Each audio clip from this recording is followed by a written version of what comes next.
When Andrew Carnegie founded the Carnegie Institute in 1895, he envisioned a space where people could enjoy art, music, science, and literature. In the landscape of American museums, Carnegie Museum of Art is unique. Founder Andrew Carnegie had an incredible idea. Instead of enriching the museum with his own collection, he gave the museum an exhibition from which the museum would collect. In an unparalleled idea of its time, Carnegie conceived of an art collection formed with paintings by the world's leading artists exhibited at the newly established Carnegie Institute. The Institute's first director, John W. Beatty, organized an annual exhibition of paintings in 1896, from which the first purchases for the collection were made. A painting by Winslow Homer and others were the seed from which this incredible collection now has grown. Later named the Carnegie International, this serial exhibition is now the longest-running survey of international art in North America. The objects collected from the Carnegie International tell a history of the museum, as well as a multitude of stories about art, Pittsburgh, and the people who make the exhibition possible.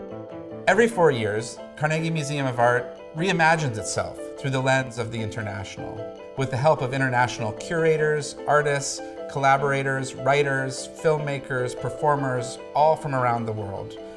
It's for novices and experts alike. It's an opportunity to see the museum in a new lens, to see its collection in a new way, and to experience the contemporary.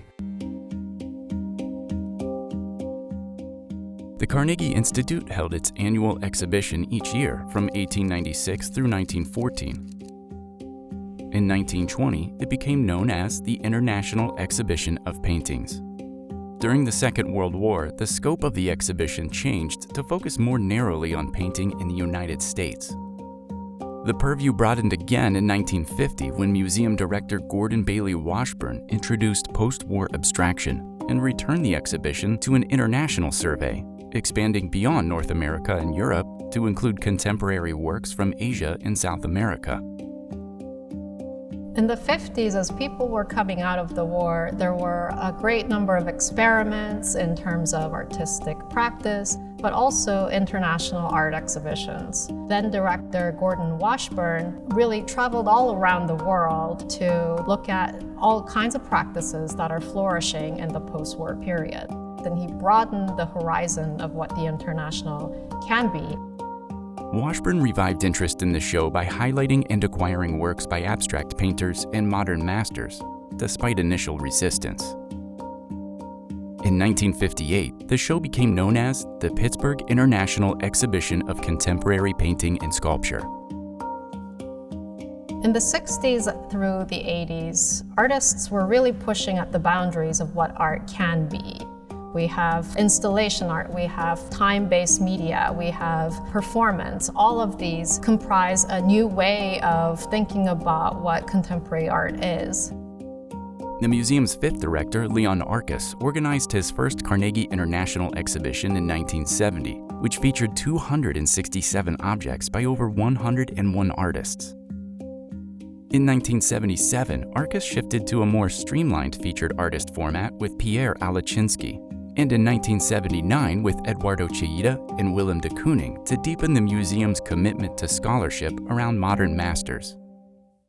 I never thought that I would ever be in an international. In the 50s when I started to work, well, the international became sort of my learning ground. I knew it was a unique experience for me, but for any Pittsburgher, giving me an opportunity to show elsewhere on a much larger scale and a much larger audience. In the 80s, under the direction of John R. Lane, the exhibition officially became known as the Carnegie International and again became a group show. Since 1982, the exhibition has included work by a few dozen artists, often organized around a dedicated curatorial approach. Any exhibition is a collaboration, and it's the sum of labor of all the individuals. It's about building trust between the artist and the curatorial team and the institution. And essentially, you have to put your faith in the practice and in the work of the artist and see what you're going to get when the exhibition opens. Beginning in the 1980s, various curators of the Carnegie International emphasized deeper connections to the city of Pittsburgh.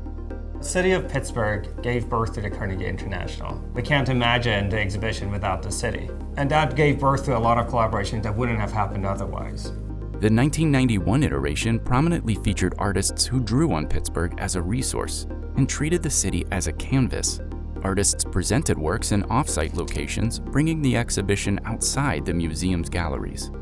In making of the 58th edition, we decided to make sure that the exhibition also responds to the city and to the texture of the city, the different neighborhoods. We tried to also collaborate with different organizations, institutions, as much as we could.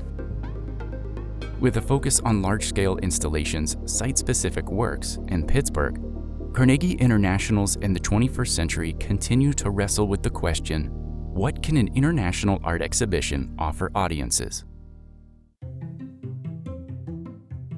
Growing up in Pittsburgh, I was able to attend the Art Connection classes at the Carnegie Museum. Those were some of the most formative and beautiful experiences of my childhood. To now be a part of the International, I've sort of come full circle. As an artist and a Pittsburgher is a double honor. It means the world to me.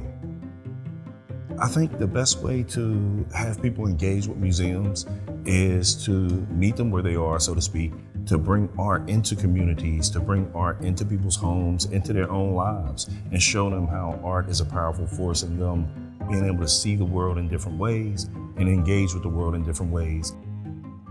The history of the Carnegie International is the history of contemporary art.